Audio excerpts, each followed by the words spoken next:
'సంబరం' మూవీని అద్భుతమైన రీతిలో తీర్చిదిద్దుతున్నారు. వీఎఫ్ఎక్స్ కోసం అయితే కొంచెం టైం ఎక్కువ తీసుకున్నప్పటికీ ఈసారి నాణ్యత పరంగా ఎక్కడ కాంప్రమైజ్ కాకుండా తీశారనే చెప్పాలి. విజువల్ ఎఫెక్ట్స్ మాత్రం ఈసారి పై స్థాయిలో ఉండబోతున్నాయి. వేరే లెవెల్‌లో ఉండబోతున్నాయనే చెప్పాల్సి ఉంటుంది మరి. అంత అద్భుతంగా ఈసారి తీర్చిదిద్దడం జరిగింది వీఎఫ్ఎక్స్‌ని.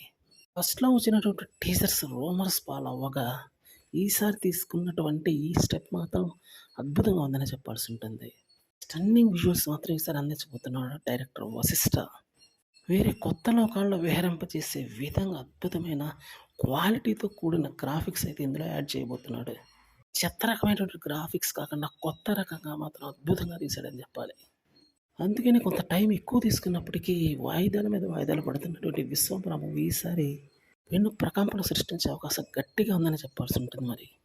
పెద్ద డైరెక్టర్‌తో వచ్చినటువంటి అవకాశం కాబట్టి ఎట్టి పరిస్థితుల్లో చేదర్చుకోకుండా బ్లాక్ బస్టర్ కొట్టి తీరాలని చూస్తున్నాడు వశిష్ఠ. దానికి తగ్గ విధంగానే బాగానే రూపొందిస్తున్నాడు. 250 కోట్ల భారీ బడ్జెట్‌తో తీస్తున్న ఈ మూవీ మీద అంచనాలు చాలా హై రేంజ్‌లో ఉన్నాయని చెప్పాల్సి ఉంటుంది. బాలీవుడ్‌లో కూడా రిలీజ్ అవుతున్నటువంటి ఈ మూవీ పాన్ ఇండియా అపియరెన్స్‌తో వస్తుంది. సినిమా మాత్రం ఖచ్చితంగా హై ఎక్స్‌పెక్టేషన్స్ ఉంటాయి అని చెప్పడంలో ఏమాత్రం సందేహం లేదు.